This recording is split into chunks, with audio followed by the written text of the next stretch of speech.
Hello， 大家好，我係朱崇文，係平等機會委員會嘅政策研究及訓練部嘅總監。今日同大家分享嘅咧就係香港一啲反歧視嘅條例。其實香港而家咧4條嘅反歧視條例，包括係性別啦、殘疾啦、家庭崗位同埋種族嘅。而我今日同大家主要分享嘅咧就係殘疾歧視條例，喺學校包括大學啦裏邊嘅應用嘅歧視咧，主要分為4大類，係包括係直接歧視啦、間接歧視啦、騷擾啦同埋中傷。咁我或者逐一同大家講講呢4個定義。直接歧視比較容易啲明白嘅。如果你因為一個人嘅個人特質，譬如因為佢嘅殘疾，你譬如唔俾佢讀書啊，或者唔請佢做一份工作啊，即係俾一個較差待遇佢咧，咁呢一個就直接嘅歧視，好易理解嘅。間接歧視咧就較為複雜少少，但係都唔係難理解嘅。舉例，如果你係跑400米賽跑嘅話，如果你係喺外圈嘅咧，起步咧，你會見到佢係前啲嘅；而喺內圈咧，起步係後啲嘅。點解係咁咧？其實因為佢哋嘅賽道個長短係不一，因為一個外圈一個內圈。咁所以咧，你一定要做一啲相應嘅遷就咧，令到大家係平等咁、公平咁嘅競賽。咁呢個就係間接歧視同樣嘅道理。如果你話喺一個物業裏邊，譬如話大學裏面嗰個講堂裏邊咧，個台咧係有幾級石級，有一個導師或者係有個學生上去做演講嘅時候，佢因為佢係坐輪椅，佢去唔到嘅話咧，咁呢個間接就令佢用唔到嗰個設施，咁呢個就係間接歧視。至於騷擾咧，其實都比較容易明白嘅，就係話，如果你基於一個人嘅殘疾，你向佢做一啲不受歡迎嘅行為，譬如話係學佢一啲動作啦，學佢一啲説話啦，甚至乎係用佢嘅殘疾咧嚟到笑佢啦，咁呢個係一個騷擾嘅行為。而最後一種嘅歧視行為就叫中傷啦。中傷就係話你煽動其他人對殘疾人士仇視啦、嚴重嘅鄙視或者強烈嘅嘲諷咧，呢個就係中傷嘅行為。咁呢4個歧視行為，如果發生咗之後，會有啲咩後果咧？咁歧視者本身個人需要負上責任啦。而嗰個歧視者，如果佢係一個僱員嘅話咧，佢係無端端係令到個僱主咧負上咗一個我哋叫做轉承責任。即係無論僱主係容許佢與否，或者係咪叫佢去咁做都好，只要個僱員犯錯咧，就個僱主必然負上個責任，咁就好唔抵㗎啦。好啦，轉翻今日嘅題目，我哋講殘疾歧視。其實喺學校裏面過往係點嘅咧？嗱，睇翻香港過往幾十年咧，有特殊需要又或者叫做有殘疾嘅小朋友咧，佢哋都係去一個特別嘅系統，就叫特殊教育嘅。譬如有肢體傷殘嘅學校啦，有智障嘅學校啦，有視障嘅學校啦等等。咁呢一種做法其實就將殘疾人士同一般嘅人士咧係分隔開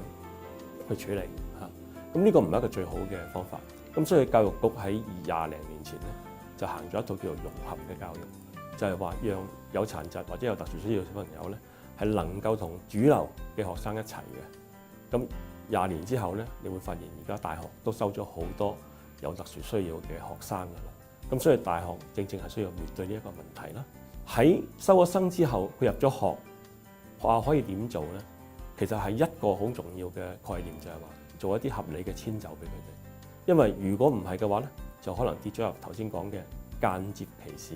嗰個違法行為裏面㗎啦。咁合理遷就係包括好多嘢啦，譬如佢考試嗰陣時候，可能加啲時間俾佢啊，或者俾佢用啲特殊嘅設施，譬如盲人可以用啲放大嘅軟件啊，或者聽障嘅朋友咧，可能係可以用一啲助聽嘅一啲設施去幫佢哋去考試等等。咁呢個遷就咧，就係正正係配合到佢哋嘅需要。其實做咗呢啲咁樣嘅特殊嘅措施或者合理嘅遷就咧，有個好處就係話，一對個人嚟講，嗰個有特殊需要嘅小朋友或者學生咧，可以平等咁參與學校嘅生活啦。第二，對佢身邊嘅同學仔嚟講都好有幫助，因為佢哋其實過往咧，因為唔係融合教育，譬如係特殊教育咧，根本上佢好少接觸到呢啲有殘疾或者特殊需要嘅學生嘅。咁佢變咗就日後出去社會，當係佢4年大學生活同一啲殘疾嘅朋友一齊去成長嘅話咧，咁可能佢係識得點樣面對或者點樣去配合佢哋一齊去工作啦，去一齊去生活啦等等。過往舊嘅制度咧，我會叫一個即係醫療或者福利嘅制度為主。嗰啲有殘疾嘅人咧，成長之後咧，因為佢係特殊教育嘅系統，或者甚至乎佢嗰個學歷都唔高咧，好多時候係依賴社會嘅福利，變咗係唔能夠發揮佢所長。但係而家行咗融合教育，佢哋入到大學有好嘅成績咧，佢哋都可以參與社會、貢獻社會。咁所以我可以講就話呢一個係一個 win-win 嘅 situation， 即係話大家都係雙贏嘅。最尾就係話大學畢業之後，咁梗係要揾工做啦。其實好多時我都聽見有殘疾嘅學生或者特殊需要嘅學生，甚至乎佢輔導嘅人員咧，都話佢哋揾工嗰陣時候咧就好驚會披露咗，如果譬如自己嘅殘疾啊或者醫療資料俾對方嘅話咧，僱主會唔會因此而唔請佢，甚至乎有咗一個長遠嘅記錄。咁我就覺得大家唔需要擔心呢樣嘢，因為殘疾歧視條例已經有一個好好嘅保障。如果一個僱主攞佢嘅醫療相關嘅資料嘅話咧，如果純粹係愛嚟做一個合理遷就，咁呢個咧就並不視為違法嘅。但係如果攞咗嚟嘅目的係為咗要歧視佢嘅話咧，咁呢個攞嗰個動作本身都係一個違法嘅行為。咁所以法例已經有好好嘅保障。咁但係大家可能都會擔心就係話，咁始終如果我冇咗份工，或者係佢唔俾份工我做，我都係蝕底㗎啦。咁我覺得長遠嚟計，如果大家係能夠係踏出一步，肯用自己嘅法例底下嘅保障，肯講出自己嘅需要，咁先至會令到個社會有所轉變。咁所以我希望大家咧都係能夠做到呢一點。至於話學生或者學校裏面，如果想知道更多相關嘅資料咧，其實我哋有本叫做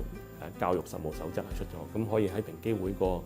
網址度可以 download 嚟睇啦，亦都可以上嚟我哋攞一啲實質嘅版本啦。另外，如果僱主係想了解多啲法例底下嘅要求啊，佢哋先應該做嘅嘢咧，